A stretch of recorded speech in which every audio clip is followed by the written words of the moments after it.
الحمد للہ وکفا والصلاة والسلام علی عبادہ الذین اصطفى اما بعد فاعوذ باللہ من الشیطان الرجیم بسم اللہ الرحمن الرحیم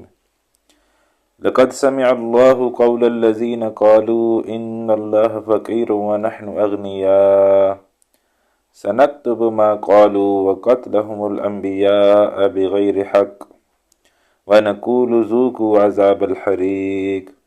ذَلِكَ بِمَا قَدَّمَتْ أَيْدِيكُمْ وَأَنَّ اللَّهَ لَيْسَ بِظَلَّامٍ لِّلْعَبِيدِ الَّذِينَ قَالُوا إِنَّ اللَّهَ عَهِدَ إِلَيْنَا أَلَّا نُؤْمِنَ لِرَسُولٍ حَتَّى يَأْتِيَنَا بِقُرْبَانٍ تَأْكُلُهُ النَّارُ قُلْ قَدْ جَاءَكُمْ رُسُلٌ مِّن قَبْلِي بِالْبَيِّنَاتِ وَبِالَّذِي قُلْتُمْ فَلِمَ قَتَلْتُمُوهُمْ إِن كُنتُمْ صَادِقِينَ فإن كذبوك فقد كذب رسل من قبلك جاءوا بالبينات والزبر والكتاب المنير صدق اللہ العظیم رب اشرح لي صدری ويسر لي امری واحلل عقدۃ من لسانی یفقهوا قولی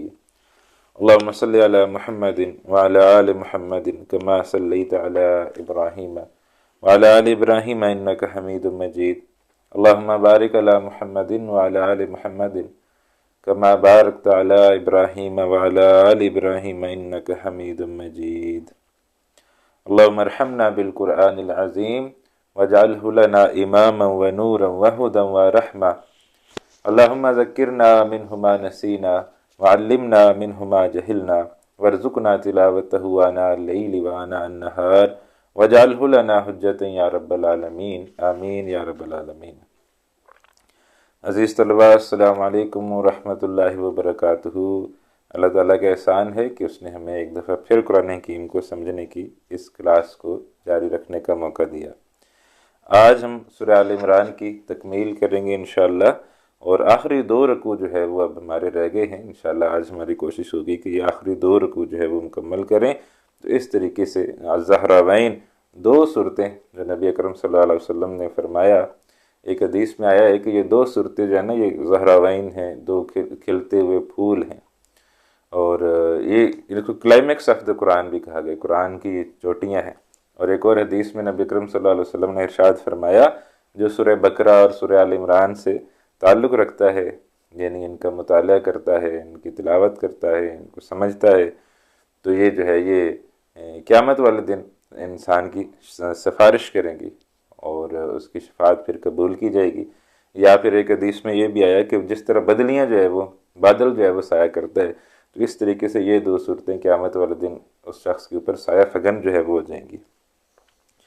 تو یہ 2 صورتیں جو ہیں یہ بڑی عظیم ہیں، سورہ بقرہ اور سورہ آل عمران۔ تو الحمدللہ پہلے ہم نے یہ سعادت حاصل کی تھی کہ سورہ بقرہ کی تکمیل کی تھی، آج ہم انشاءاللہ سورہ آل عمران کی تکمیل کریں گے۔ جو آغاز ہو رہا ہے یہ آیت نمبر 181 سے آغاز ہو رہا ہے، اور یہاں یہود کے حوالے سے گفتگو جو ہے وہ آ رہی ہے۔ اور یہودی جو ہے یہ ظاہر بات ہے کہ مدینہ کے اندر موجود تھے۔ نبی اکرم صلی اللہ علیہ وسلم جب ابھی مبعوث نہیں ہوئے تھے تو اس سے کئی 100 سال پہلے یہ لوگ جو ہے یہ مدینہ کے اندر آ کے آباد ہو گئے تھے، اور ان کے آنے کی وجہ اور آباد ہونے کی وجہ یہی تھی کہ آخری نبی اور آخری رسول نے یہاں ان کے پاس آنا تھا، یہاں اس جگہ پر آنا تھا، کھجوروں والی سرزمین پر آنا تھا، تو لہٰذا یہ اسی لیے یہاں پر آ کے آباد تھے کہ جب نبی اکرم صلی اللہ علیہ وسلم آئیں گے تو پھر ہم ان کے اوپر ایمان لائیں گے۔ لیکن ان کی بدبختی کہ جب نبی اکرم صلی اللہ علیہ وسلم آ گئے تو یہ ایمان نہیں لائے، پھر مخالفتیں کرتے رہے، صرف ایمان نہیں لائے بلکہ نبی اکرم صلی اللہ علیہ وسلم کی جو ہے وہ بھرپور انداز میں جو ہے وہ انہوں نے مخالفتیں بھی کی۔ تو لہٰذا اب انہی مخالفتوں میں سے ایک مخالفت کا تذکرہ آتا ہے کہ اللہ تعالیٰ بار بار ارشاد فرماتا ہے کہ بھئی اللہ کے راستے میں خرچ کرو، اللہ کو مال کی ضرورت ہے، اللہ کے راستے میں مال لگاؤ، اللہ کے راستے میں مال خرچ کرو، یہ بات بار بار جو ہے وہ آتی ہے۔ تو اب ان کا ایک قول جو ہے وہ یہاں نقل کیا جا رہا ہے، لقد سمع اللہ قول الذین قالوا ان اللہ فقیر ونحن اغنیاء، یقیناً اللہ تعالیٰ نے سن لی ہے ان لوگوں کی بات جو یہ کہتے ہیں کہ اللہ تعالیٰ فقیر ہے اور ہم غنی ہیں،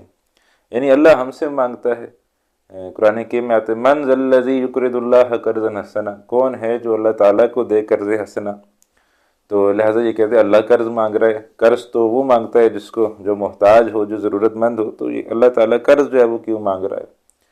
پھر اللہ کہتے ہیں میرے راستے میں خرچ کرو، تو اللہ تعالیٰ کو کیا ضرورت ہے کہ اس کے راستے میں خرچ کی جائے؟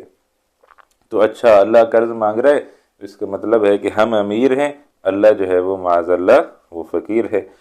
تو قالوا ان اللہ فقیر، کہ اللہ تعالیٰ تو فقیر ہے، ونحن اغنیاء، اور ہم مالدار ہیں۔ تو یہ بہت بڑا بہتان ہے جو یہ کہہ رہے ہیں۔ سنکتب ما قالوا، ہم لکھ لیں گے اسے جو انہوں نے کہا ہے، جو بھی یہ کہہ رہے ہیں ہم بہرحال لکھتے جا رہے ہیں، اور اس میں جو ہے یہ پھر قیامت والے دن حساب لے لیں گے ہم ان سے۔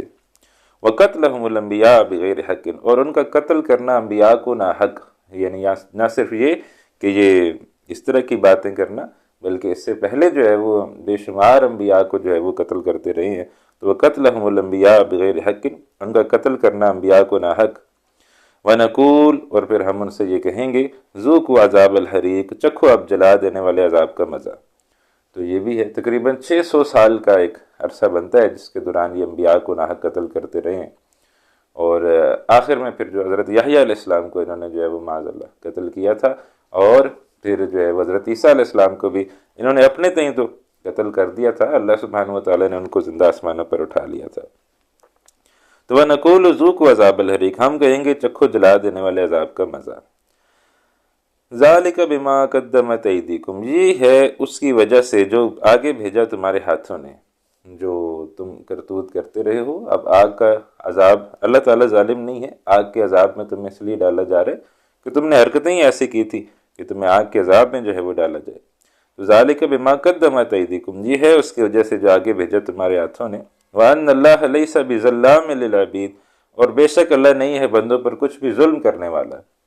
یہ جو اللہ سبحانہ و تعالیٰ نے جہنم بنائی ہے تو اس لیے نہیں کہ معاذ اللہ کوئی ظلم ہے، بلکہ نہیں، بندوں کو سب کچھ بتایا گیا ہے، اس کے بعد بھی اگر وہ اب جب ایمان نہیں لا رہے اپنی ضد اور اپنی ہٹ دھرمی کی وجہ سے، تو ان کے لیے ان کو جہنم میں داخل کرنا کوئی ظلم نہیں ہے۔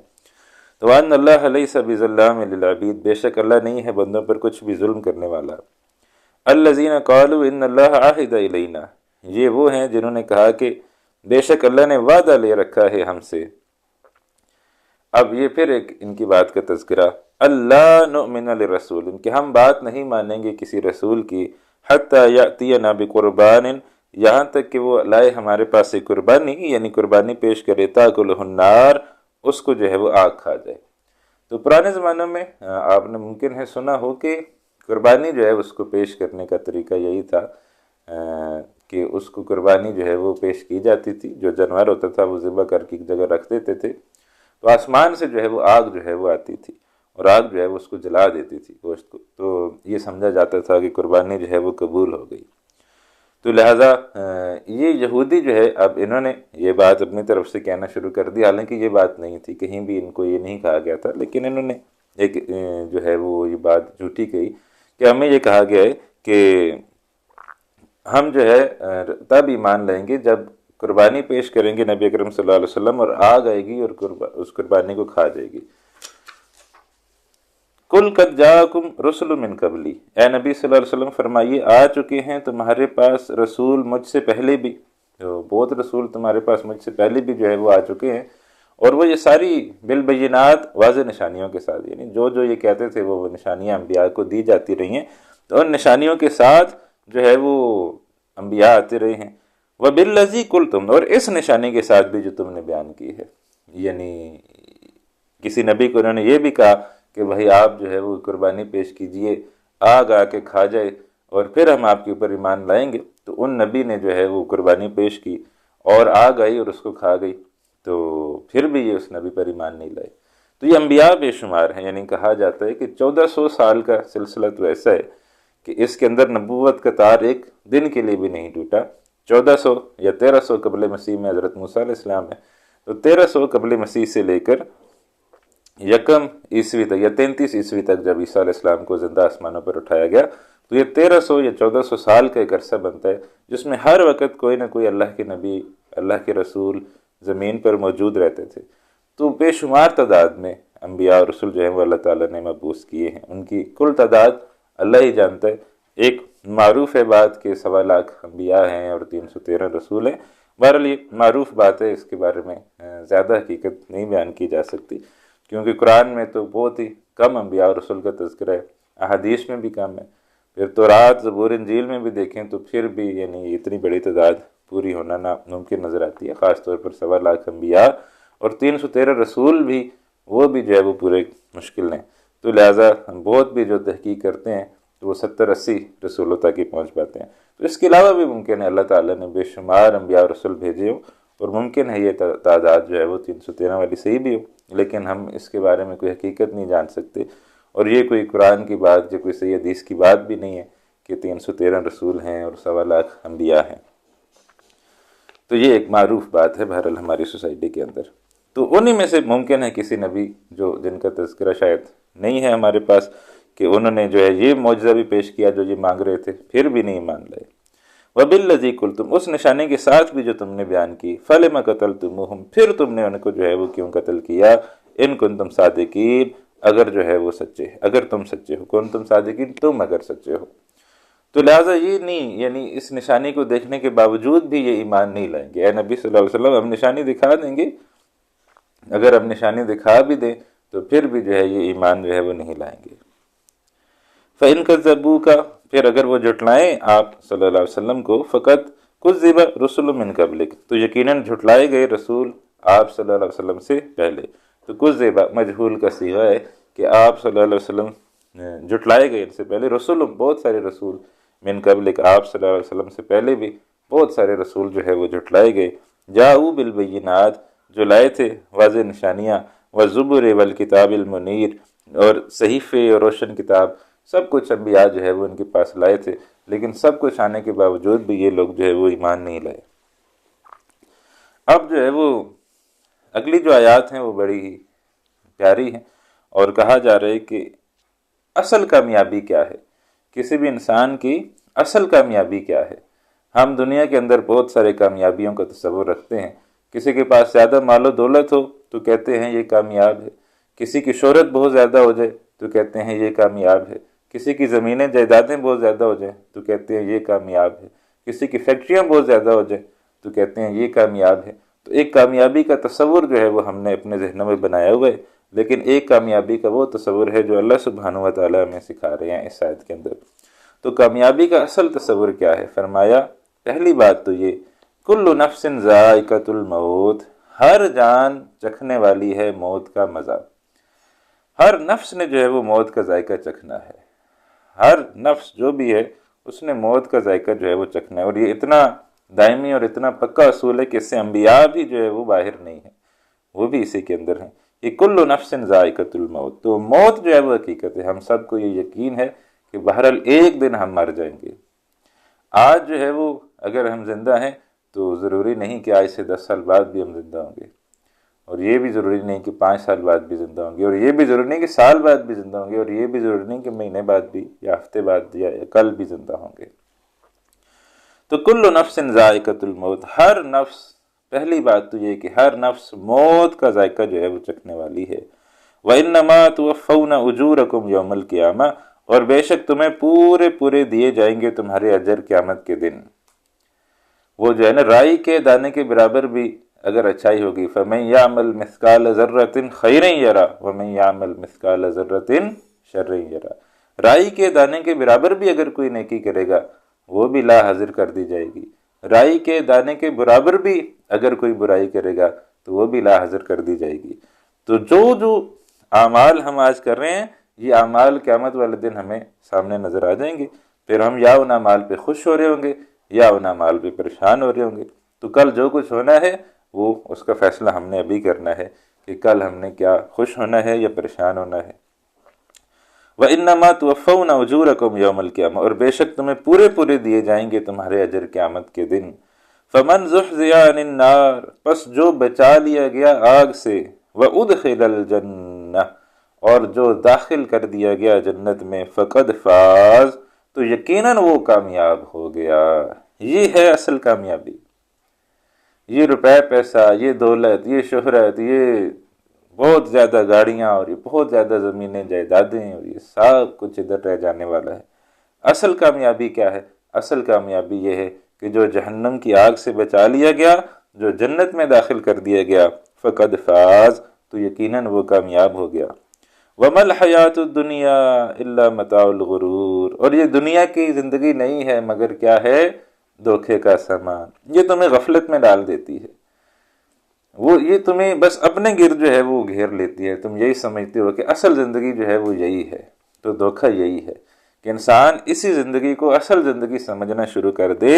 تو سمجھیں اس دنیا نے اسے دھوکے میں ڈال دیا ہے۔ تو لہٰذا اس دھوکے سے جو ہے وہ اپنے آپ کو بچانا ہے، اور یہ سمجھنا ہے کہ یہ دنیا مزرعۃ الآخرہ ہے، یہ دنیا آخرت کی کھیتی ہے۔ یہ جو اللہ تعالیٰ نے ہمیں زندگی دی ہوئی ہے، اس میں ہم جو فصل بوئیں گے وہ کاٹیں گے پھر وہاں جا کر۔ تو یہ دنیا کی زندگی جو ہے یہ اس لیے اللہ تعالیٰ نے نہیں دی کہ بس دنیا ہی کی زندگی کے اندر ہم گم ہو جائیں، دنیا ہی کی زندگی کے اندر ہم فنا ہو جائیں اور دنیا ہی کی زندگی کو اپنا مطلوب و مقصود بنا دیں،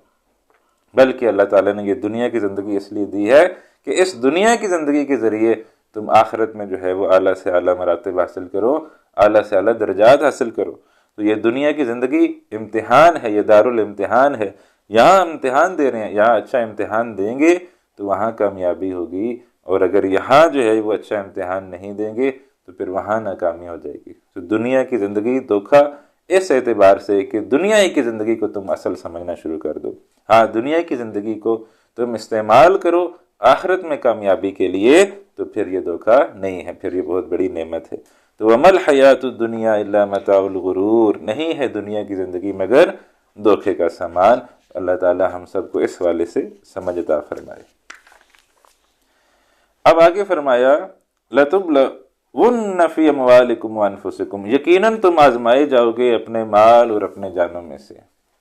اللہ تعالیٰ ضرور آزماتا ہے۔ وَلَنَبْلُوَنَّكُمْ بِشَيْءٍ مِّنَ الْخَوْفِ وَالْجُوعِ وَنَقْصٍ مِّنَ الْأَمْوَالِ وَالْأَنفُسِ وَالثَّمَرَاتِ، اللہ ضرور جو ہے وہ آزماتا ہے، اور ہر چیز سے، کبھی مال کے نقصان سے، کبھی جان کے نقصان سے، کبھی کس چیز کے نقصان سے، بہرحال بہت سادہ نقصانوں سے اللہ تعالیٰ بندے کو آزماتا ہے۔ تو لَتُبْلَوُنَّ، ضرور تم آزمائے جاؤ گے، فی اموالکم وانفسکم، اپنے مالوں کے بارے میں بھی، اپنے جانوں کے بارے میں بھی۔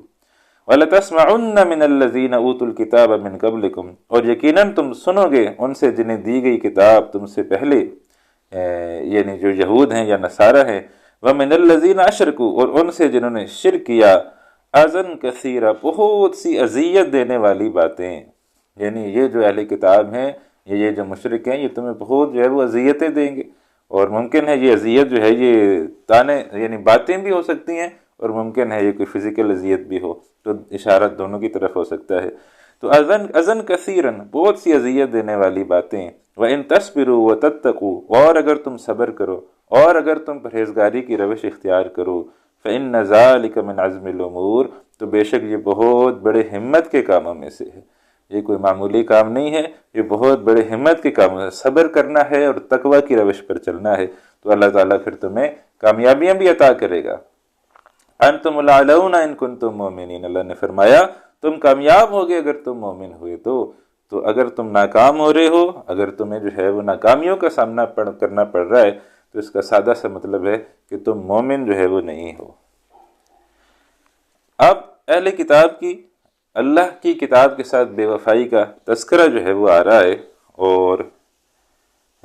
ممکن ہے یہ یہود سے خطاب ہو، ہم بھی اپنے لیے اس کو آئینہ سمجھ لیں کہ ہمارا بھی کوئی ایسا معاملہ تو نہیں۔ وَإِذْ أَخَذَ اللَّهُ مِيثَاقَ الَّذِينَ أُوتُوا الْكِتَابَ، اور جب لیا اللہ نے عہد ان سے جنہیں دی گئی کتاب، لَتُبَيِّنُنَّهُ لِلنَّاسِ، تم ضرور واضح کرو گے اس کتاب کو لوگوں کے لیے، وَلَا تَكْتُمُونَهُ، اور نہ چھپاؤ گے اسے، فَنَبَذُوهُ وَرَاءَ ظُهُورِهِمْ، تو انہوں نے ڈال دیا اس کتاب کو اپنی پیٹھوں کے پیچھے، وَاشْتَرَوْا بِهِ ثَمَنًا قَلِيلًا، اور لے لی اس کے بدلے تھوڑی سی قیمت، فَبِئْسَ مَا يَشْتَرُونَ، پس بہت ہی برا ہے جو وہ لے رہے ہیں۔ اس آیت کے اندر یعنی یہ بات اللہ تعالیٰ نے بیان کی، جو اہل کتاب ہیں ان سے کیا وعدہ لیا گیا تھا، ان سے یہ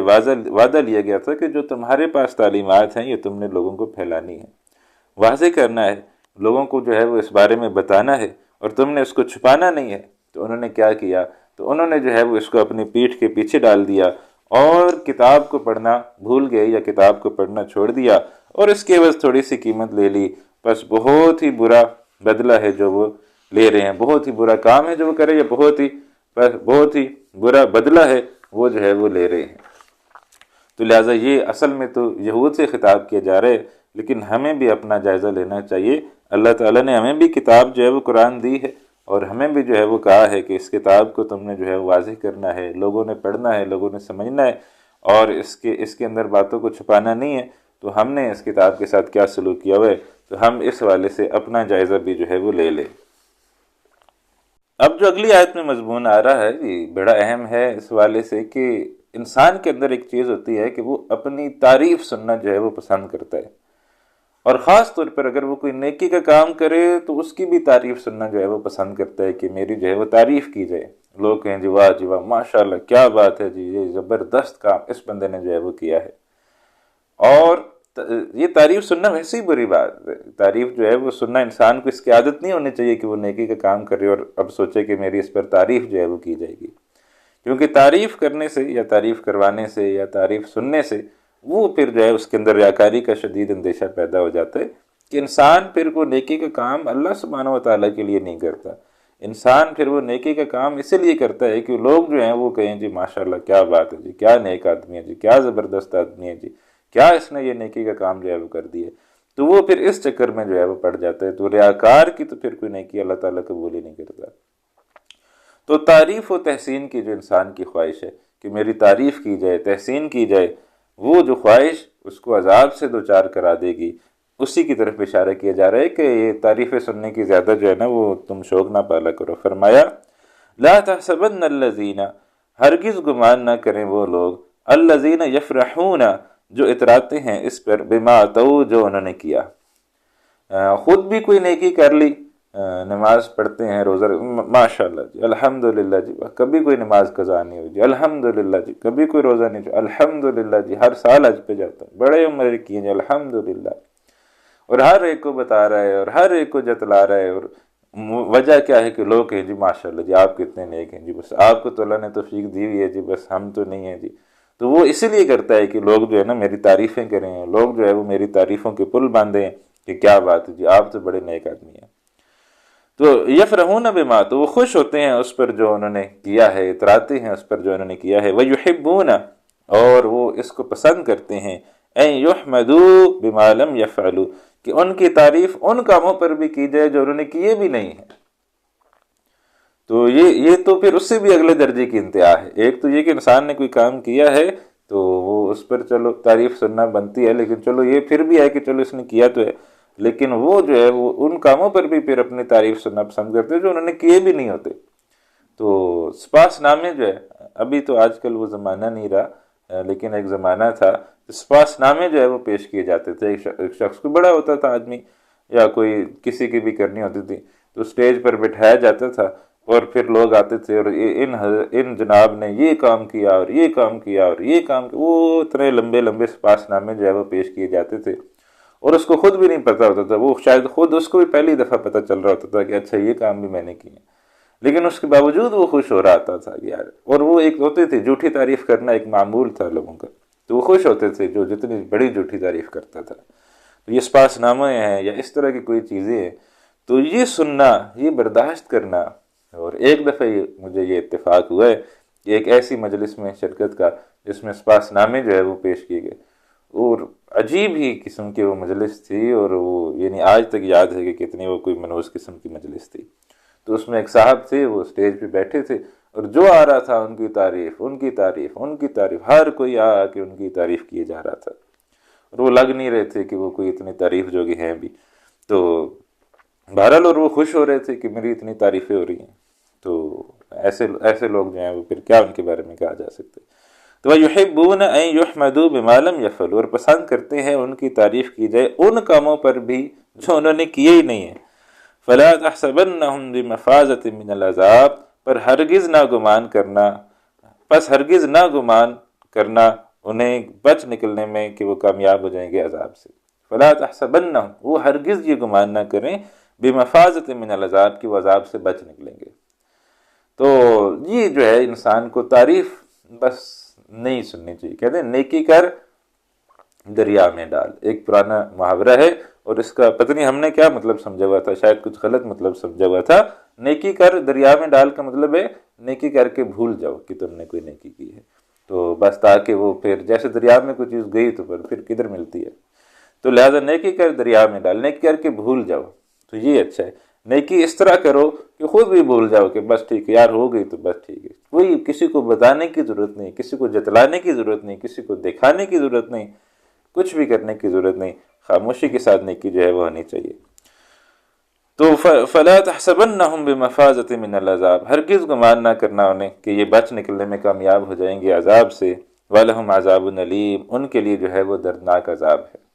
تو آج کل دیکھ لیجیے، آج کل ہم اس بیماری کا بہت زیادہ شکار ہیں، کوئی معمولی سی معمولی نیکی بھی جب تک فیس بک پہ نہ چڑھے، جب تک انسٹا پہ نہ چڑھے، جب تک ٹویٹر پہ نہ چڑھے، تب تک وہ نیکی نہیں لگتی، کہ جب تک کوئی 150 اس کے اوپر لائکس نہ آ جائیں، جب تک کوئی 50-100 تبصرے نہ آ جائیں، تو وہ پھر نیکی انسان کو نیکی نہیں محسوس ہوتی کہ یار یہ کیا، میں نے کسی کی مدد بھی کی ہے اور فوٹو بھی کوئی نہیں کھنچوایا اور فیس بک پہ بھی نہیں چڑھایا۔ تو یہ وہی بات ہے کہ انسان اب نیکی کر کے اپنی تعریف جو ہے وہ سننا چاہتے، تو پھر جب آپ نے وہ فوٹو چڑھا دیے تو بس آپ کو لوگوں کی واہ واہی شاید ملے گی، اللہ سے ایسا نہ ہو کہ پھر وہاں سے کوئی اجر نہ ملے۔ تو تعریف سننا کوئی پسندیدہ بات نہیں ہے۔ وَلِلَّهِ مُلْكُ السَّمَاوَاتِ وَالْأَرْضِ، اللہ ہی کے لیے ہے بادشاہی آسمانوں اور زمین کی، وَاللَّهُ عَلَىٰ كُلِّ شَيْءٍ قدیر، اللہ تعالیٰ ہر چیز پر پوری طرح جو ہے وہ قدرت رکھنے والا ہے۔ ان فی خلق السماوات والارض واختلاف اللیل والنہار لآیات لأولی الالباب۔ اب اس کے بعد جو 6 آیات جو ہیں جو آ رہی ہیں، یہ بہت ہی عظیم آیات ہیں اس حوالے سے کہ اللہ تعالیٰ کی معرفت کیسے حاصل کی جائے، معرفت حاصل ہو جائے تو پھر کیا کرو، تو لہٰذا بہت ہی عظیم آیات ہیں۔ 6 آیات ہیں جو نبی اکرم صلی اللہ علیہ وسلم پر جس رات یہ آیات نازل ہوئیں، جس دن یہ آیات نازل ہوئیں، تو آپ صلی اللہ علیہ وسلم جو ہے وہ پوری رات وہ جو ہے وہ عبادت کرتے رہے۔ آپ صلی اللہ علیہ وسلم پوری رات جو ہے یہ آیات جو ہے وہ پڑھتے رہے، اور جب قیام تھا تب بھی بہت دیر نبی اکرم صلی اللہ علیہ وسلم نے قیام کیا اور روتے رہے، پھر رکوع کیا تو بہت دیر رکوع کیا اور نبی اکرم صلی اللہ علیہ وسلم روتے رہے، پھر سجدہ کیا تو بہت دیر سجدہ کیا اور نبی اکرم صلی اللہ علیہ وسلم جو ہے وہ روتے رہے۔ تو حضرت عائشہ نے فرمایا یا رسول اللہ آپ کیوں جو ہے وہ اتنا رو رہے ہیں، کیا اللہ نے آپ کو معاف نہیں کر دیا؟ تو نبی اکرم صلی اللہ علیہ وسلم نے فرمایا دیکھو عائشہ، آج رات میرے اوپر یہ آیات جو ہے وہ نازل ہوئی ہیں، تو کیا میں اللہ تعالیٰ کا شکر نہ ادا کروں کہ اللہ تعالیٰ نے یہ آیات جو ہے وہ میرے اوپر نازل فرمائی ہیں؟ تو یہ جو ان آیات کا مضمون ہے وہ کیا ہے؟ اللہ کو پہچانو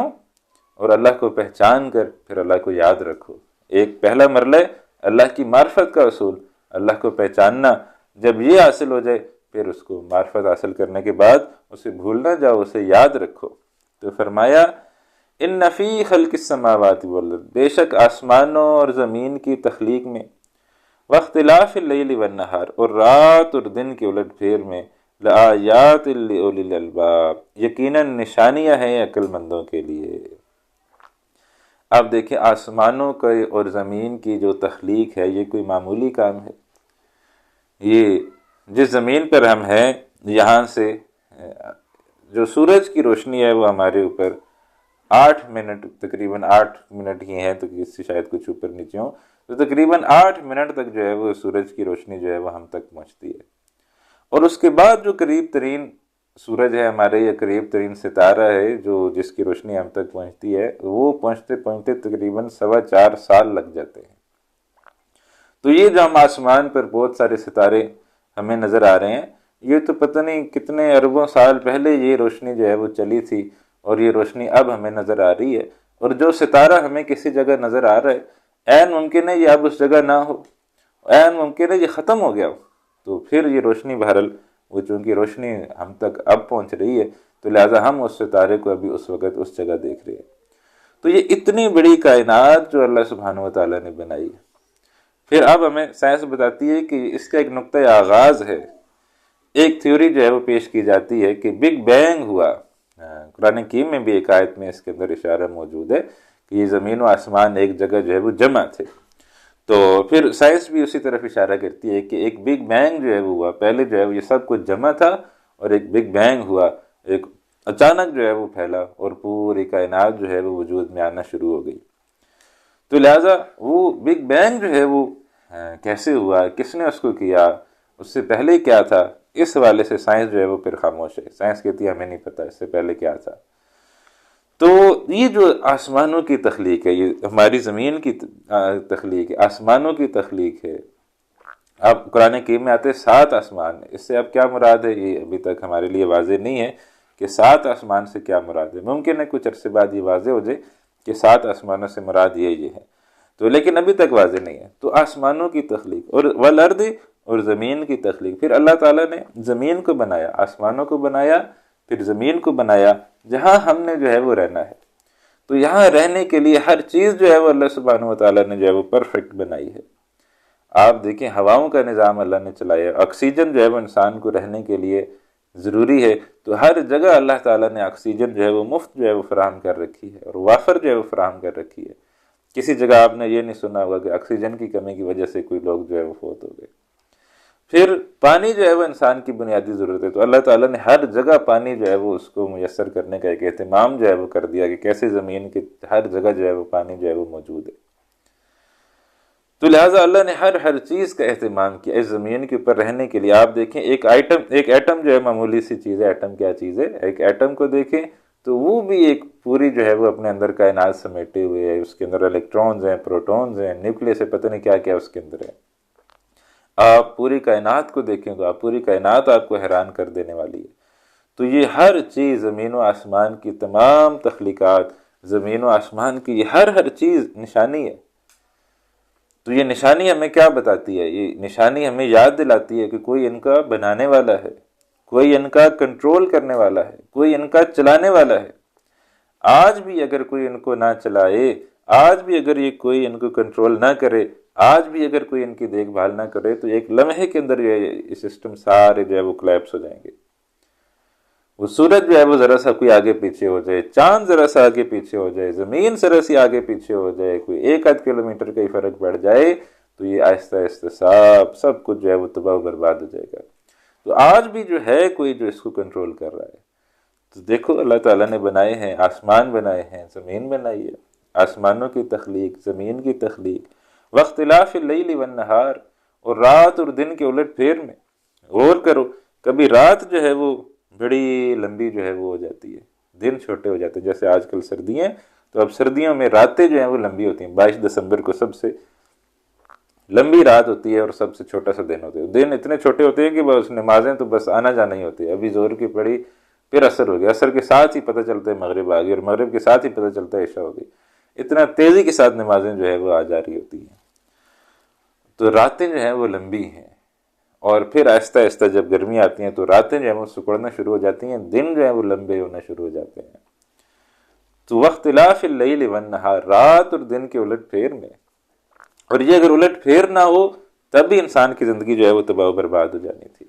کہ اگر رات ہی رات رہتی اور دن نہ آتا تو وہ ٹمپریچر جو ہے وہ اتنا ڈاؤن چلا جاتا کہ وہ -50 اور -100 اور پتہ نہیں کہاں سے کہاں مائنس میں چلا جاتا، اور انسان جو ہے وہ سارے مر جاتے. تو لہٰذا صرف رات ہی رات رہتی تب بھی جو ہے وہ انسان کی زندگی پاسبل نہیں تھی. صرف دن ہی دن رہتا کہ سورج ہی رہتا، اور وہ اپنی گرمی جو ہے وہ بڑھاتا رہتا، تو اس کا ٹمپریچر اس حد تک پہنچ جاتا کہ وہ دن کو جو ہے وہ 50 اور اس سے بھی اوپر چلا جاتا، اور 100-200 تو دن ہی دن رہتا، تب بھی ہم سارے مر جاتے. تو لہٰذا یہ آسمانوں اور زمین کی تخلیق، یہ رات اور دن کی الٹ پھر، کون ہے جو اس کو کنٹرول کر رہا ہے؟ ہمیں آج بھی پتہ ہے کہ آج سورج کتنے بجے نکلا ہے، ہمیں پتہ ہے کہ 6 مہینے بعد سورج فلاں دن کتنے بجے نکل رہا ہوگا. تو کون ہے جو اس سارے سسٹم کو مینیج کر رہا ہے، کنٹرول کر رہا ہے؟ تو اختلاف اللیل والنہار، رات اور دن کے اختلاف میں، الٹ پھیر میں یا بدلنے میں، لآیات، نشانیاں ہیں.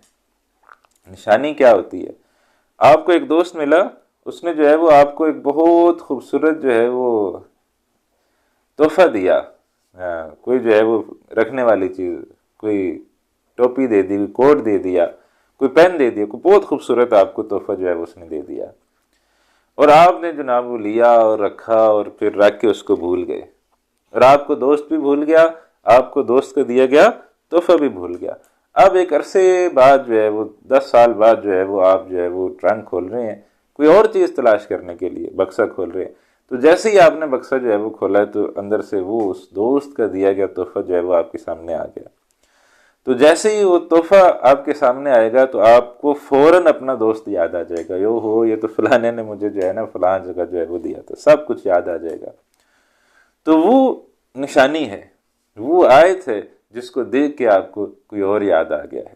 تو اللہ کہتا ہے یہ ہر چیز ہماری نشانیاں ہیں، یہ زمین و آسمان کی تخلیق، یہ رات اور دن کا الٹ پھیر، اس میں دیکھو ہر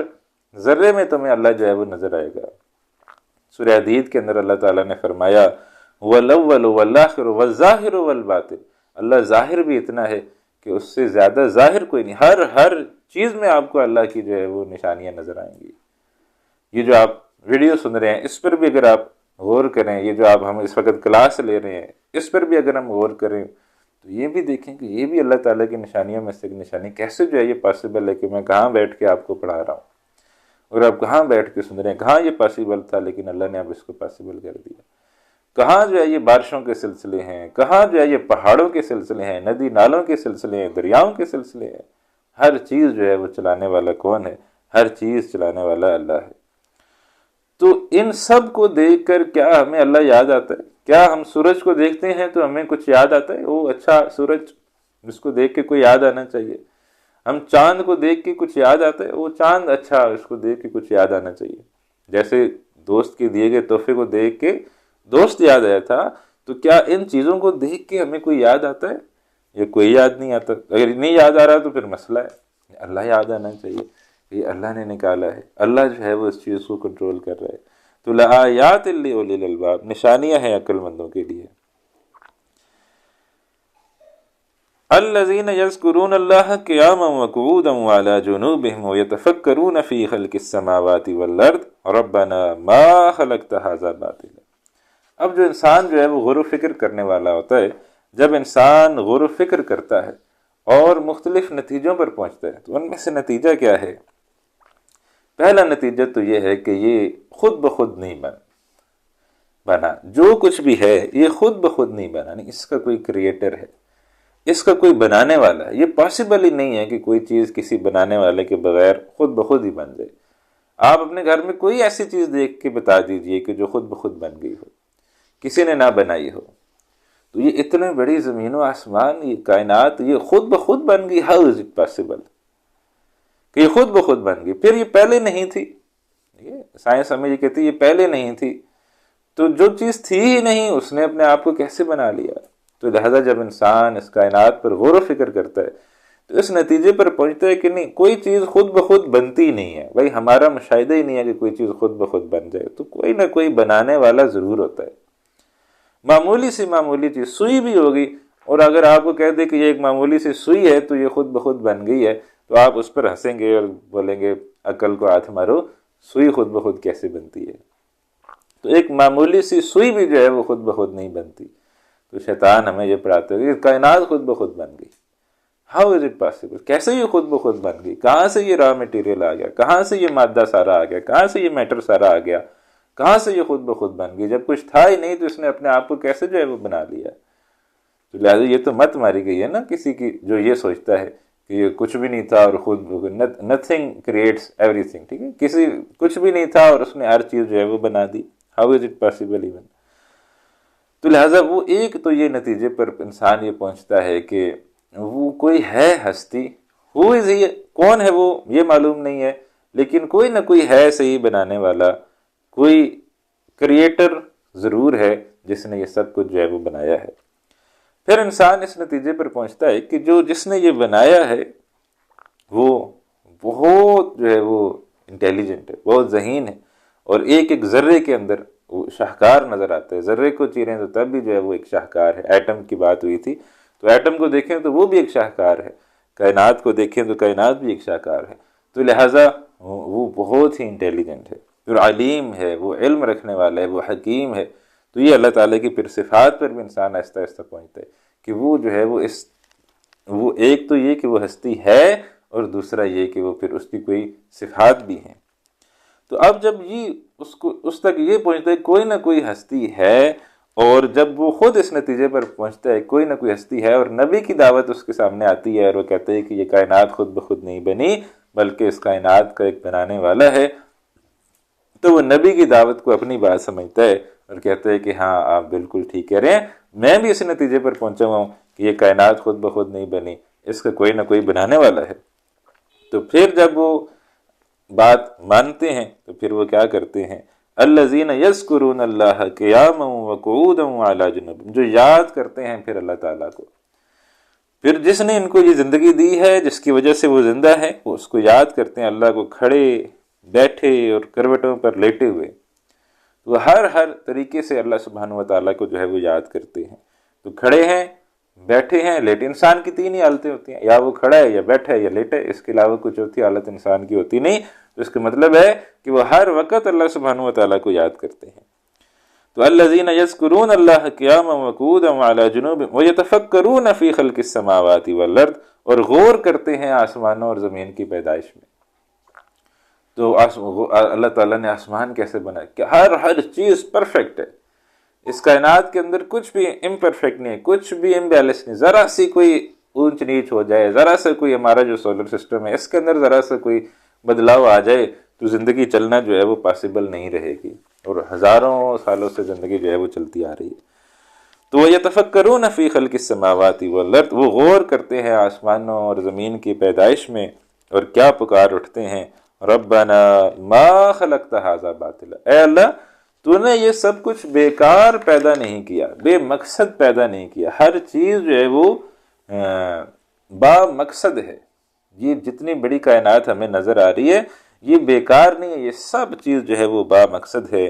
سبحانک فقنا عذاب النار، پس تو پاک ہے، تو ہمیں آگ کے عذاب سے جو ہے وہ بچا لے۔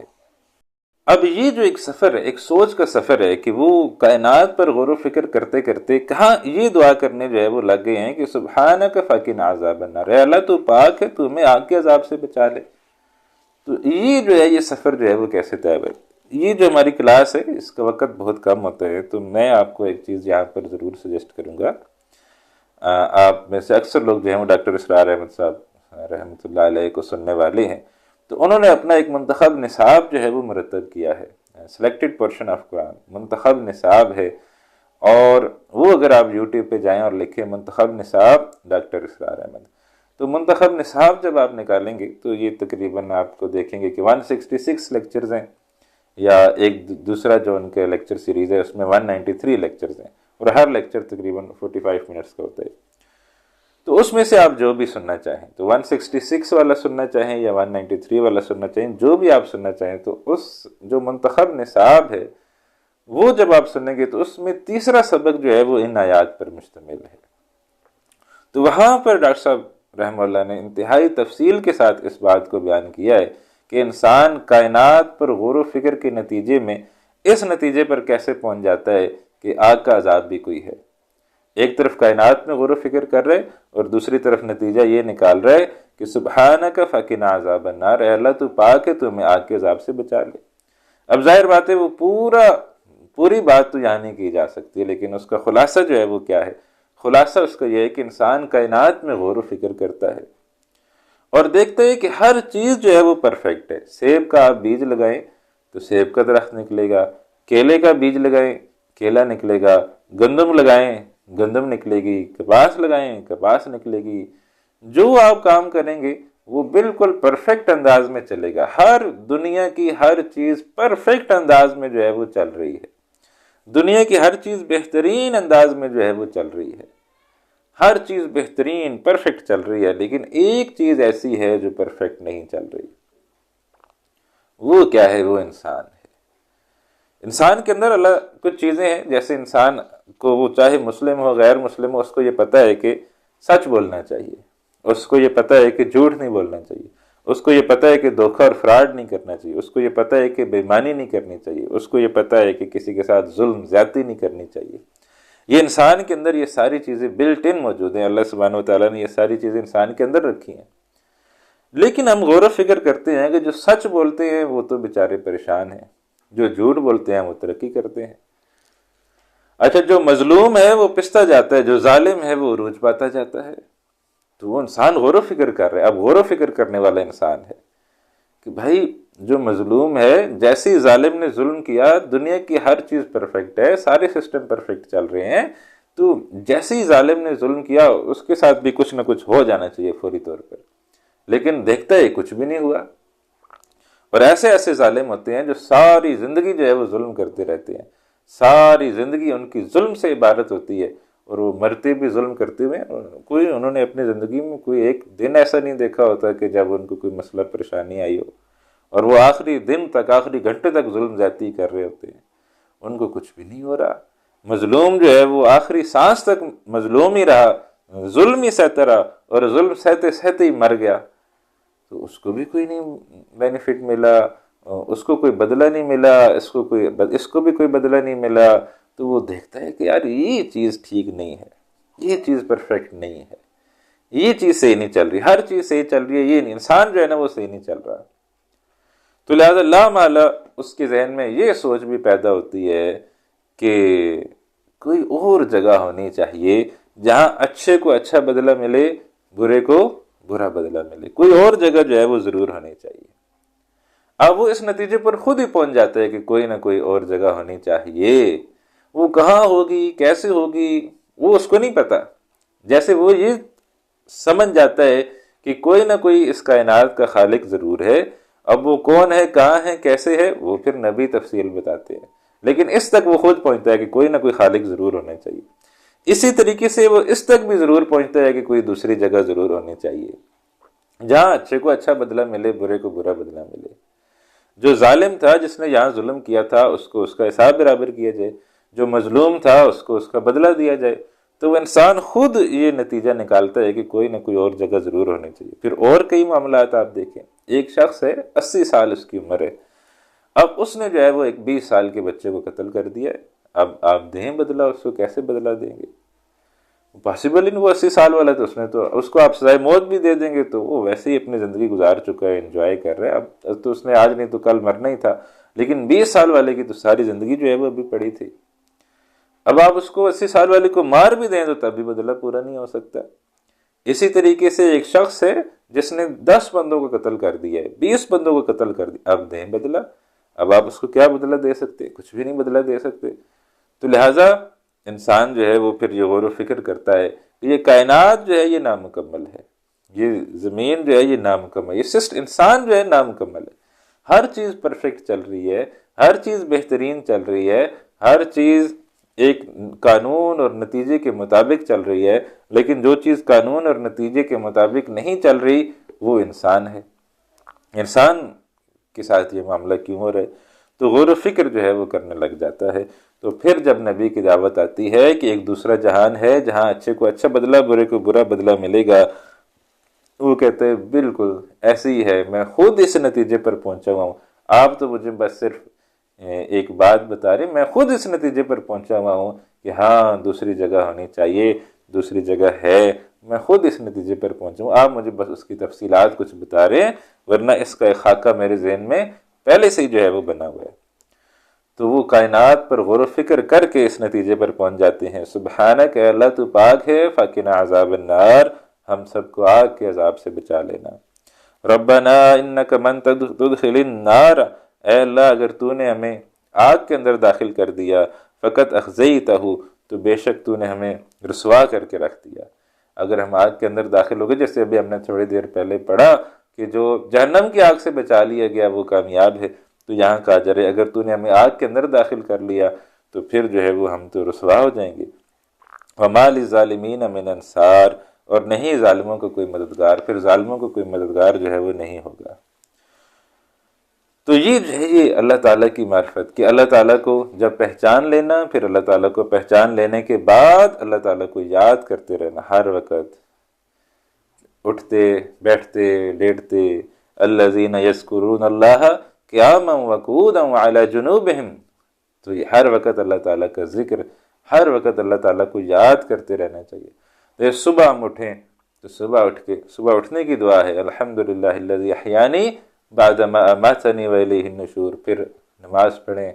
پھر اس وقت بھی اللہ کو یاد ہے، پھر کوئی بھی کام کرنے لگیں تو اس وقت بھی اللہ کو یاد ہے، پھر ہر نمازیں ہیں، پھر قرآن ہے، پھر ذکر اذکار ہیں، پھر تسبیحات ہیں، پھر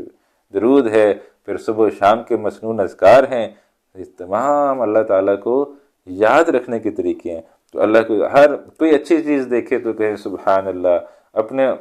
اپنے کوئی پیاروں کو دیکھیں تو کہیں الحمدللہ، ماشاء اللہ، اللہ نے ہمیں دی۔ ہر چیز کو اللہ کی طرف جو ہے وہ موسوم کرتے جائے، سبحان اللہ، الحمدللہ، یہ چیز جو ہے یہ ہماری زبانوں پر جو ہے وہ مسلسل جو ہے وہ جاری رہنی چاہیے۔ اور اس کے ساتھ ساتھ غور و فکر، کہ انسان جو ہے وہ ذکر اور فکر دونوں کا جو ہے وہ مجموعہ ہے۔ ذکر بھی انسان نے کرنا ہے، زبان سے ذکر بھی کرتا رہے اللہ تعالیٰ کا، اور دماغ جو اللہ تعالیٰ نے دیا ہے اس سے غور و فکر کا کام لے۔ تو دونوں کام اللہ تعالیٰ چاہتے ہیں کہ دونوں کام جو ہے وہ ایک بندہ مومن کرنے والا ہو۔ اقبال نے اس پر جو ہے وہ ایک ربائی کہی ہے، اقبال نے کہا ہے جز بقرآن زی غمی روبا ہی است، قرآن کے بغیر تو شیر کی حیثیت بھی بس لومڑی جیسی ہے، فقر قرآن اصل شہنشاہی است، بادشاہی تو اس فکر سے حاصل ہوتی ہے جو قرآن عطا کرتا ہے، فقر قرآن اختلاط ذکر و فکر، قرآن کا عطا کردہ فقر ذکر اور فکر کا مجموعہ ہے، فکر را کامل نہ دیدم جز بذکر، میں نے کبھی فکر کو ذکر کے بغیر کامل نہیں دیکھا۔ تو انسان دو طرح کے ہو گئے نا، ہماری سوسائٹی میں دو طرح کے لوگ ہو گئے، ایک وہ جو ذکر کرنے والے ہیں، بس بیٹھے ہیں اللہ اللہ اللہ ذکر کر رہے ہیں، غور و فکر سے کوئی کام نہیں، سوچنے سمجھنے کی کوئی کام یہ کرتے نہیں ہیں۔ اور دوسرا ہے جو غور و فکر کر رہے ہیں، جو کائنات میں دیکھتے ہیں، آگے پیچھے دیکھتے ہیں، رائٹ لیفٹ دیکھتے ہیں، غور و فکر کرنے والے، ان کا ذکر سے کوئی کام نہیں۔ تو لہٰذا دو طبقات وجود میں آ گئے۔ تو اللہ تعالیٰ چاہتے ہیں نہیں، دونوں کام تم نے کرنے ہیں، غور و فکر بھی کرنا ہے، غور و فکر کے ساتھ ذکر بھی جو ہے وہ کرنا ہے۔ اب جو ہے وہ ان کی تکمیل ایمان اور ایمان افروز دعائیں جب یہ ایمان لے آتے ہیں تو پھر کیا یہ دعائیں جو ہے ان کے اندر سے کیا ان غور و فکر کرنے والے لوگوں کی دعائیں جو ہے وہ پھر کیا ہوتی ہیں؟ اللہ کرے کہ ہمیں بھی یہ دعائیں جو ہے وہ نصیب ہوں۔ ربنا اننا سمعنا منادیا ینادی للایمان۔ اب جب یہ میں نے کہا یہ شخص جب غور و فکر کرتے ہوئے ان نتیجوں پر پہنچا ہوا تھا کہ کوئی اس کائنات کا خالق ہے، کوئی دوسری جگہ جو ہے وہ ہونی چاہیے جہاں اچھے کو اچھا بدلہ، برے کو برا بدلہ ملے، وہ انسان خود اس نتیجے پر پہنچا ہوا تھا۔ تو ایسے میں کیا ہوا؟ اس نے کہا ربنا، اے ہمارے رب، اننا سمعنا، ہم نے سنا منادی، ایک پکار لگانے والے کو، ینادی للایمان، جو ایمان کی پکار لگا رہا تھا کہ ایمان لے آؤ، ان آمنوا بربکم، کہ ایمان لے آؤ اپنے رب کے اوپر، فآمنا، تو ہم جو بس ایمان لے آئے ہیں، ہم اس رب کے اوپر ایمان لے آئے ہیں۔ ربنا فاغفر لنا ذنوبنا، اے اللہ بس بخش دے ہمارے گناہ، وکفر عنا سیئاتنا، اور دور کر دے ہم سے ہماری خطائیں، وتوفنا مع الابرار، اور ہمیں وفات دے نیک لوگوں کے ساتھ۔ تو یہ کتنی پیاری اور کتنی عظیم دعائیں کر رہے ہیں کہ ایک تو یہ کہ ہمیں معاف کر دے، بخش دے، ہم سے ہماری خطائیں دور کر دے، جب ہماری موت کا وقت آئے تو ہمیں نیک لوگوں کے ساتھ جو ہے وفات دینا۔ ربنا، اے ہمارے رب، وآتنا ما وعدتنا علی رسلک، ہمیں عطا فرما جس کا تو نے وعدہ کیا ہے ہم سے اپنے رسولوں کے ذریعے۔ کیا کیا اللہ تعالیٰ نے وعدہ کیا؟ ایک تو دنیا کے وعدے ہیں کہ اللہ تعالیٰ نے دنیا میں یہ وعدہ انبیاء اور رسولوں کے ذریعے کیا ہے ایمان والوں سے کہ اللہ تعالیٰ تمہیں کامیابی اور نصرت عطا فرمائے گا، انتم الاعلون ان کنتم مؤمنین، تم ہی کامیاب ہوگے اگر تم ایمان والے ہوگے۔ اور وعد اللہ الذین آمنوا منکم وعملوا الصالحات لیستخلفنہم فی الارض کما استخلف الذین من قبلکم، اللہ نے وعدہ کیا ہے ایمان والوں کے ساتھ کہ اللہ تعالیٰ ضرور ان کو زمین کے اندر خلافت عطا فرمائے گا، جیسا اس سے پہلے لوگوں کو جو ہے وہ خلافت دی گئی تھی۔ تو خلافت کا اللہ نے وعدہ کیا ہے کہ اللہ خلافت دے گا۔ پھر یہ دنیا کی کامیابی ہے، پھر آخرت کی کامیابیاں ہیں، اللہ تعالیٰ نے جنت کے تذکرے کیے ہیں۔ تو ایمان والے کیا کہتے ہیں؟ ربنا وآتنا، یا اللہ ہمیں عطا کر، ما وعدتنا علی رسولک، جو تو نے وعدہ کیا ہے ہم سے اپنے رسولوں کے ذریعے سے، اے اللہ ہمیں دنیا کی کامیابیاں بھی عطا فرما، اے اللہ ہمیں آخرت کی کامیابیاں بھی عطا فرما۔ ربنا آتنا فی الدنیا حسنہ وفی الآخرۃ حسنہ وقنا عذاب النار، اے اللہ ہمیں دنیا و آخرت دونوں کی کامیابیاں عطا فرما۔ تو یہاں پر بھی وہی دعا ہے، ربنا وآتنا ما وعدتنا علی رسولک، اے اللہ ہمیں وہ سب کچھ عطا فرما جو تو نے اپنے رسولوں کے ذریعے سے جو ہے وہ ہمیں وعدہ کیا ہے۔ ولا تخزنا یوم القیامہ، اور رسوا نہ کرنا ہمیں قیامت کے دن۔ قیامت والے دن کی رسوائی اصل رسوائی ہے، قیامت والے دن کی ناکامی اصل ناکامی ہے، یہ ہم بھول گئے ہیں۔ ہم نے دنیا کی ناکامیوں کو، دنیا کی رسوائیوں کو رسوائی سمجھ لیا ہے۔ دنیا کی رسوائیاں نہیں ہیں۔ تو دنیا میں تو سب کچھ آزمائش ہے، کامیابی بھی آزمائش ہے، ناکامی بھی آزمائش ہے۔ تو ولا تخزنا یوم القیامہ، اور رسوا نہ کرنا ہمیں روز قیامت، انک لا تخلف المیعاد، بے شک تو وعدے کی خلاف ورزی نہیں کرتا۔ فاستجاب لهم ربهم، اب انہوں نے نہ صرف دعائیں کی، تو دعاؤں کے فوراً بعد ہی اللہ تعالیٰ کا جواب آ گیا، اور جواب کیا آیا؟ فاستجاب لهم ربهم، اللہ نے ان کی دعاؤں کو قبول کر لیا ہے۔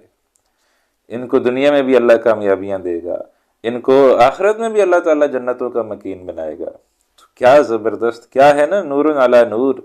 تو ہمیں بھی یہی دعائیں ہمیں بھی اللہ کرنے کی توفیق عطا فرمائے نا، اللہ ہمیں بھی کوئی غور و فکر کی توفیق عطا فرمائے۔ تو فاستجاب لهم ربهم، ان کے رب نے ان کی دعائیں قبول کر لی ہیں۔ انی لا اضیع عمل عامل منکم، فرمایا بے شک میں ضائع نہیں کرتا تم میں سے کسی عمل کرنے والے کا عمل، من ذکر او انثی، خواہ وہ مرد ہو یا عورت۔ مرد ہے وہ یہ دعائیں کرے اس کو یہ اجر ملے گا، عورت ہے وہ یہ کام کرے اس کو یہ اجر ملیں گے، اجر میں کوئی کمی نہیں ہے، اللہ تعالیٰ اجر دے گا۔ بعضکم من بعض، تم ایک دوسرے میں سے ہی ہو۔ فالذین ہاجروا، پس وہ جنہوں نے ہجرت کی، وَأُخْرِجُوا مِن دِيَارِهِمْ، اور جو پھر نکال دیے گئے اپنے گھروں سے، نبی پر ایمان لانے کی وجہ سے اپنے گھروں سے نکال دیے گئے، وَأُوذُوا فِي سَبِيلِي، اور جو ستائے گئے میری راہ میں، وَقَاتَلُوا وَقُتِلُوا، اور جنہوں نے جنگ کی اور جو قتل کیے گئے، لَأُكَفِّرَنَّ عَنْهُمْ سَيِّئَاتِهِمْ، میں لازماً ان سے دور کر دوں گا ان کی برائیاں، ضرور دور کر دوں گا ان سے ان کی برائیاں۔ وَلَأُدْخِلَنَّهُمْ جنات، میں لازماً ان کو داخل کروں گا جنتوں میں، تجری من تحت الانہار، جس کے نیچے نہریں جاری ہیں، ثوابا من عند اللہ، یہ اللہ تعالیٰ کی طرف سے بدلہ ہے، واللہ عندہ حسن الثواب، اور اللہ ہی کے پاس ہے بہترین بدلہ۔ تو یہ اللہ تعالیٰ نے اعلان کر دیا، وہ جیسے ہے نا اٹھتا ہے حجاب آخر اور ہوتا ہے خطاب آخر، افلاک سے آتا ہے نالوں کا جواب آخر، کہ اللہ تعالیٰ کی طرف سے پھر جواب آتا ہے۔ تو جواب یہ آیا ہے کہ تم نے دعائیں کی تھیں، تم دعائیں کرتے ہو، تمہاری دعائیں ضائع نہیں جاتی،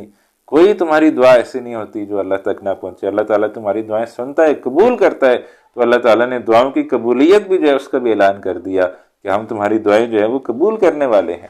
تو یہ دعاؤں کی قبولیت کا جو ہے وہ اعلان اللہ نے کر دیا ہے۔ تو ہمیں بھی چاہیے کہ ہم بھی یہ دعائیں کریں اور اللہ تعالیٰ سے دعا کریں کہ ہمیں بھی ان دعاؤں کو مصداق بنا، ہم بھی یہ دعائیں کرنے والے ہوں، اور ہمارے حق میں بھی جس طرح یہاں اعلان کیا گیا ہے کہ قبول کیا جائے گا،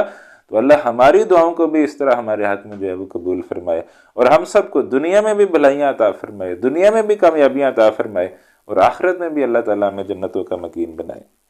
اب آخر میں جو ہے وہ کچھ کنکلیوڈنگ ریمارکس ہیں، 3 آیات ہیں، اور ان کے اندر جو ہے وہ اب 4 آیات ہیں، بلکہ نہیں 5 ہوں گی، 5 آیات ہیں۔ تو ان کے اندر اللہ سبحانہ وتعالیٰ اب کنکلیوڈنگ ریمارکس دے رہے ہیں۔ فرمایا لا یغرنک تقلب الذین کفروا فی البلاد، اے نبی صلی اللہ علیہ وسلم ہرگز دھوکے میں نہ ڈالیں آپ کو چلنا پھرنا ان کا جنہوں نے کفر کیا ہے شہروں میں، ان کی بڑی چلت پھرت ہے، بھاگ دوڑ ہے، کانفرنسز ہو رہی ہیں، یہ ہو رہا ہے وہ ہو رہا ہے، بڑا کچھ ہو رہا ہے، تو یہ آپ کو جو ہے وہ پریشان نہ کریں، دھوکے میں نہ ڈالیں۔ متاع قلیل، تھوڑا سا فائدہ ہے ان کا، بڑی خبریں آتی تھیں، یہ یہودی جو ہے وہ مکے والوں کے ساتھ مل گئے ہیں اور یہ ہو رہا ہے، اور وہ بڑی اس طرح کی آتی تھی۔ متاع قلیل، تھوڑا سا فائدہ ہے، ثم مأواہم جہنم، پھر ان کا ٹھکانہ جہنم ہے، وبئس المہاد، وہ بہت ہی برا ٹھکانہ ہے۔ لیکن الذین اتقوا ربہم، لیکن وہ کہ جو بچتے رہے اپنے رب کی نافرمانی سے، لہم جنات تجری من تحت الانہار، ان کے لیے ایسے باغات ہیں بہتی ہیں جس کے نیچے سے نہریں، خالدین فیہا، وہ ہمیشہ رہنے والے ہیں ان میں، نزلا من عند اللہ، مہمان نوازی ہے اللہ تعالیٰ کی طرف سے۔ وما عند اللہ خیر للابرار، اور جو کچھ اللہ کے پاس ہے وہ بہتر ہے نیک لوگوں کے لیے جو اللہ کے پاس ہے۔ وَإِنَّ مِنْ أَهْلِ الْكِتَابِ لَمَن يُؤْمِنُ بِاللَّهِ، اور بے شک اہل کتاب میں سے یقیناً وہ ہیں جو ایمان رکھتے ہیں اللہ پر، وَمَا أُنزِلَ إِلَيْكُمْ، اور اس کلام پر جو نازل کیا گیا ہے تم کی طرف، آپ کی طرف، تمہاری طرف، جمع کا صیغہ کم، وَمَا أُنزِلَ إِلَيْهِمْ، اور اس پر بھی ایمان رکھتے ہیں جو ان کے اوپر نازل کیا گیا، یعنی جو اہل کتاب ہیں ان میں سے اچھے لوگ بھی ہیں جو قرآن کے اوپر بھی ایمان لائیں گے، خاشعین للہ، وہ عاجزی اختیار کرنے والے ہیں اللہ کے لیے، لا یشترون بآیات اللہ ثمنا قلیلا، نہیں لیتے اللہ کی آیات کے بدلے تھوڑی سی قیمت، اولئک لہم اجرہم عند ربہم، یہی لوگ ہیں جن کے لیے ان کا اجر ہے ان کے رب کے پاس، ان اللہ سریع الحساب، بے شک اللہ تعالیٰ بہت جلد جو ہے وہ حساب لینے والا ہے۔ اور آخری آیت جو ہے اس کے اندر پھر اللہ سبحانہ و تعالیٰ کی طرف سے 4 ہدایات آئی ہیں کہ اگر تم جو ہے وہ فوز و فلاح حاصل کرنا چاہتے ہو، کامیابیاں حاصل کرنا چاہتے ہو، تو یہ 4 کام کرو۔ فرمایا یا ایھا الذین آمنو، اے لوگو جو ایمان لائے ہو، اصبروا، پہلی تو بات یہ ہے کہ صبر کرو، وصابروا، اور صبر میں بازی لے جاؤ۔ ایک تو صبر کرو، اور ایک پھر صبر کا مقابلہ ہے، یعنی باب مفاعلہ سے آیا صابر یصابر صابرو، کہ کیا ہے کہ تم دشمنوں سے صبر میں بازی لے جاؤ۔ جب بھی مسلمانوں اور کافروں کی جنگ ہوتی ہے تو دونوں سائڈوں پہ نقصان ہوتا ہے، کہ مسلمانوں کا بھی نقصان ہوتا ہے، کافروں کا بھی ہوتا ہے، تو دونوں طرف نقصان ہو رہا ہوتا ہے، تو وہ بھی تو صبر کر رہے ہیں نا، وہ بھی تو اپنے نقصان کو برداشت کر رہے ہیں، تو تم نے ان سے زیادہ صبر کا مظاہرہ کرنا ہے۔ تو وصابروا، اور صبر میں ان سے بازی لے کے دکھانا ہے اللہ تعالیٰ کو۔ ورابطوا، اور رابطے میں رہو، آپس میں ایک دوسرے سے مربوط رہو، جڑ کے رہو، اللہ کی رسی کو مضبوطی سے تھام لو اور آپس میں تفرقے بازی نہ کرو۔ یہی ہے کہ رابطوا، آپس میں ایک دوسرے کے ساتھ جڑ جاؤ، مضبوط، سماعت، ڈسپلن، جتنے تم منظم ہوگے اتنا اللہ تعالیٰ تمہیں کامیابیاں عطا کرے گا۔ آج امت ناکام ہے کیونکہ امت بکھری ہوئی ہے، تو ورابطوا، ایک دوسرے کے ساتھ جڑ کے رہو، واتقوا اللہ، اور اللہ تعالیٰ کی نافرمانی سے بچتے رہو۔ تو 4 کام اللہ تعالیٰ نے کہے، ایک یہ کہ صبر کرو، دوسرا صبر میں ان سے بازی لے جاؤ، تیسرا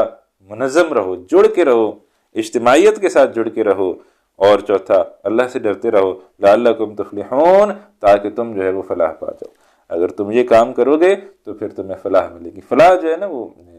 آسان کام نہیں ہے، جنت حاصل کرنا کوئی آسان کام بہرحال نہیں ہے کہ انسان یہ سوچے کہ بس میٹھی میٹھی جو ہے وہ باتیں کر کے جنت مل جائے گی۔ نہیں، جنت کے لیے میدان میں جو ہے وہ آنا پڑے گا، اور اللہ کے لیے اپنی جان ہتھیلی پہ رکھ کے میدان میں آنا پڑے گا، اللہ کے لیے کچھ کرنا پڑے گا، اللہ کو کچھ بتانا پڑے گا کہ یا اللہ میں نے یہ جنت کے اصول کے لیے یہ کام کیے ہیں، تو پھر اللہ سبحانہ و تعالیٰ جنت دے گا۔ اور اللہ تعالیٰ سے دعا کرتے رہنے چاہیے، جس طرح آج ہم نے بے شمار دعائیں پڑھی ہیں کہ اللہ ہمیں بھی تو جنتوں کا مقیم بنا، آمین۔ تو اللہ تعالیٰ کا احسان ہے، اللہ تعالیٰ کا شکر ہے کہ ہم آج سورہ آل عمران کو جو ہے وہ مکمل کر رہے ہیں، اور یہ خالصتاً اللہ تعالیٰ کی یہ توفیق ہے، اور اس پر یہ دعا بھی پڑھنا چاہیے، الحمدللہ الذی ہدانا لہذا وما کنا لنہتدی لولا ان ہدانا اللہ۔ یہ اللہ تعالیٰ ہی کی دی ہوئی توفیق ہے، اللہ تعالیٰ ہی کے کیا ہوا کرم ہے کہ ہم یہ کام کر رہے ہیں۔ اگر اس کا کرم اور اس کا فوز، اگر اس کا نہ ہوتا معاملہ، اس کی طرف سے رحمت کا معاملہ نہ ہو، تو پھر ہم ظاہر بات ہے یہ کام نہیں کر سکتے۔ ہماری جو یہ ادنا سی کاوش ہے قرآن حکیم کو سمجھنے کی، اللہ تعالی ہماری اس کاوش کو اپنی بارگاہ میں قبول فرمائے، اور ہمیں قرآن کا فہم عطا فرمائے، ہمیں قرآن کی سمجھ عطا فرمائے۔ اللہ تعالی ہم سب کا خاتمہ بالخیر فرمائے۔ انشاءاللہ اگلی کلاس سے پھر ہم اب سورہ نساء کا آغاز کریں گے۔ اللہ تعالی ہم سب کو اپنی عافیت میں رکھے، دنیا و آخرت کی کامیابیاں عطا فرمائے۔ انشاءاللہ اگلے ہفتے ملاقات ہوگی، تب تک کے لیے دعاؤں میں یاد رکھیے، اجازت دیجیے۔ السلام علیکم ورحمۃ اللہ وبرکاتہ، وآخر دعوانا ان الحمد للہ رب العالمین۔